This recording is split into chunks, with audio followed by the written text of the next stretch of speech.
What's up, everybody? It's your boy Rudy Rodriguez Showmont in the building.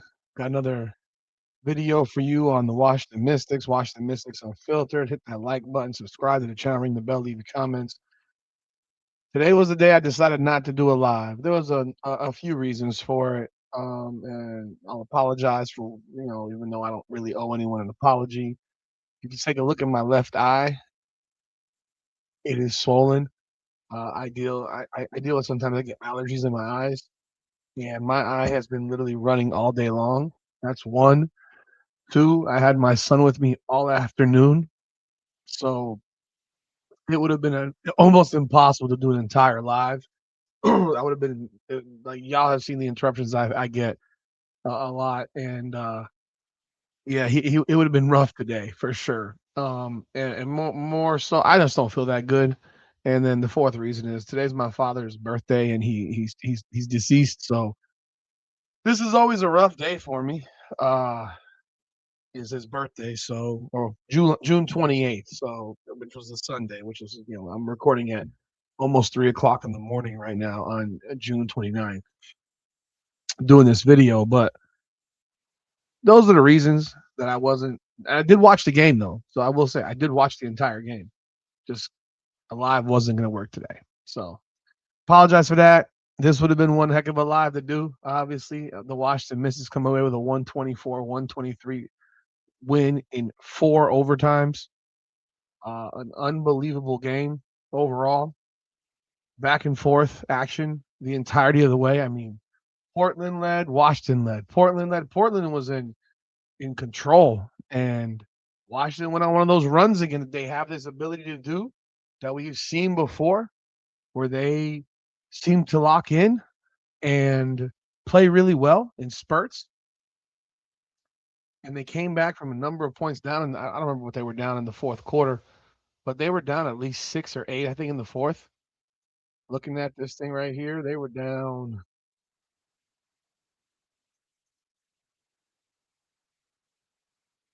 They fell behind by at least 6 or 8. They're down 7 with 7:36 to go.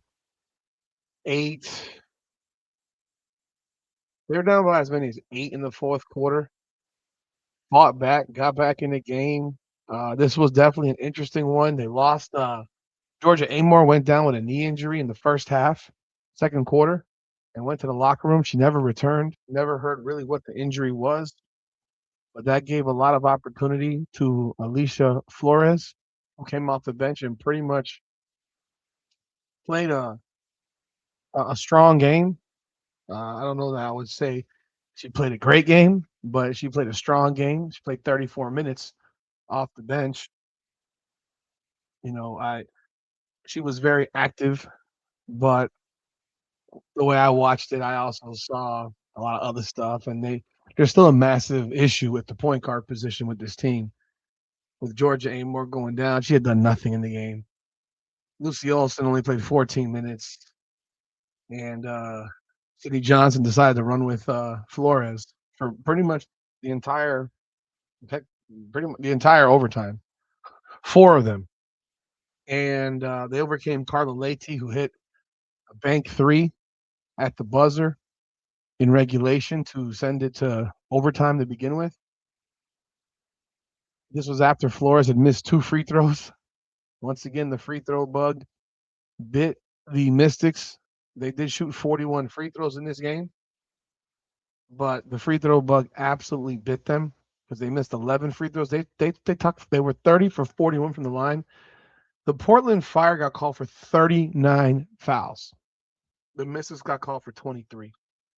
Now, this was a Michaela Onyenwere had the best game of her life. She had 30, 9 of 16, 6 of 9 from 3. Sonia Citron played 53 minutes and 9 of 20, 13 of 14 from the free throw line. She was 1 of 7 from 3.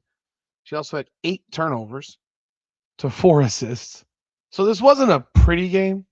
It was an unbelievable game, but it wasn't a pretty game per se. I don't know that it was a very well played game. Either way, there was all kinds of messiness in this game to be honest.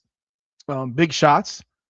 Carla Leite hit another three. I believe it was into the first overtime where Shakira Austin just backs up off of her. I don't know why. And Leite drains a 28-footer in her face to tie it at 99 going into the second overtime. And it was one overtime there. Portland has a chance to win it, and they shoot a 30-foot three-pointer. I didn't understand that one. Leite finished with 32, but it was the free throw that she missed that ended up costing the Portland Fire the game at the end of the fourth overtime. She had a free throw with a chance to tie it at 124. She misses it. And this is where I'm going to have some conversation about Sidney Johnson and his coaching decisions once again. Very, very perplexed on how this guy coaches games.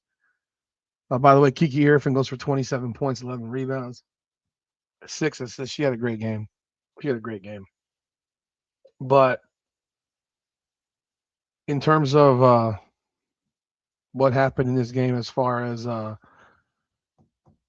overtime, Sidney Johnson did not make one singular substitution until the 13 seconds to go in no, was it 13? It was way down in there, like, because he made the sub because Kiki Irfin fouled out. But he did not make a singular sub in overtime until Kiki Irfin fouled out of this game, which to me is horrible. Yeah, this is when Kiki Irfin fouls out of the game. Cody McMahon comes in for her at the 137 mark of the fourth overtime. And Carletti hits it's a layup. McMahon hits a layup. It's tied at 120. Citron hits a layup. And then Leite hits another layup. It's 122, 122. Citron hits a layup. So set up the final 20 seconds of the game where Leite gets fouled by Shakira Austin. She makes the first. Now, this is where Sidney Johnson, once again, he goes to the bench, takes out Alicia Flores, puts in Angela Dugalic for rebounding purposes.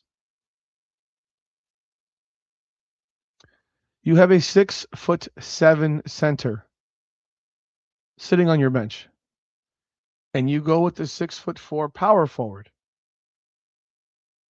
This is not a slight at Dugalic, but what the hell is this man thinking about? Beyond the fact that he subbed absolutely nobody. Like, he played this game like a high school, not even high school, a rec league level coach who forgot that he had a bench. To watch a game in which I'm sitting there and I'm like, I'm floored. You did not go to the bench one time. I mean, Shakira Austin, once again, was awful. She was awful. And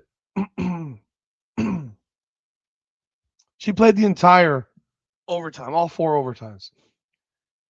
Think about it. It's 5 minutes per overtime. He ran the same lineup out there for 20 straight minutes. He ran the same lineup out there for 20 straight minutes. Well, basically 18 and a half until Irfin fouled out. Like, that's what this guy did. This guy ran basically the same lineup the entire overtime. Did not sub anybody, period. And you're like, bro, is Shakira Austin doing anything that you think is good? Like, I mean, please let me know, because she's getting caught up in these switches every time with Carla Leite, and she's getting cooked. She's getting absolutely cooked. Now, I don't think that Lauren Best would have done any better in terms of if she's getting stuck in switches with Carla Leite, but Shakira Austin, 47 minutes, 9 points, 3 of 9. She had 13 rebounds, sure. She had some blocks, great. 3 of 9. This is the play that you run your offense through. It's mind blowing, bro. It's mind blowing.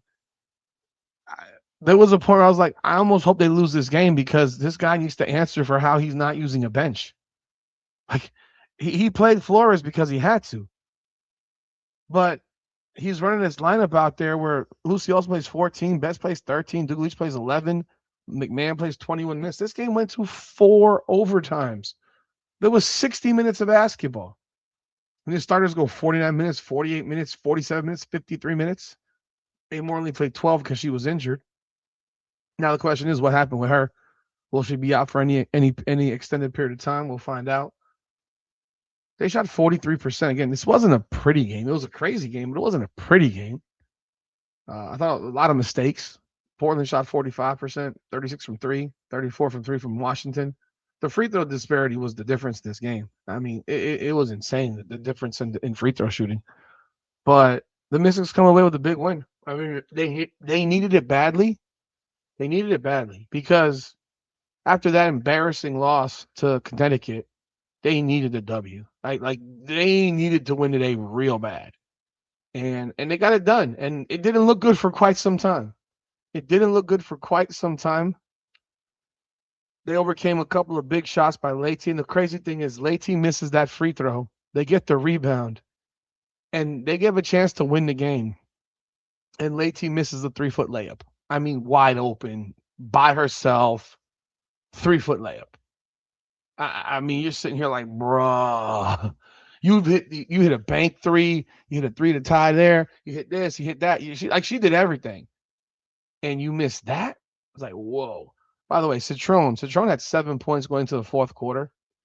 Stepped up huge in the fourth quarter and overtime finished. She had 32. She had 25 in the fourth and overtime. So I think she had 14 in overtime, and ended up having another 11 more in the overtime periods. But the Mystics get the win, man. 124, 123. They're 9-9, 3-4 at home.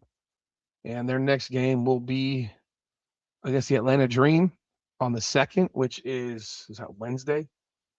That's Thursday. So Thursday, the 2nd. So we will be here for that live stream. I promise you, we will be here. And yeah, they got a big win, man. They should be proud of it. Obviously, coming back once again. Wasn't the prettiest game, like I said, but they found a way to get the job done. So, but man, Sidney Johnson, bro, your sub patterns just blow me away, bro. I don't even know what to say anymore. I'm at a loss for words for his sub patterns, but yeah, man. Again, I apologize for this afternoon or Sunday afternoon, but everyone had a great Sunday, man. God bless, man. Hit that like button and subscribe to the channel. Ring the bell. Leave your comments. This is Watch the Mystics Unfiltered, powered by Come On Now, the podcast. Come on now.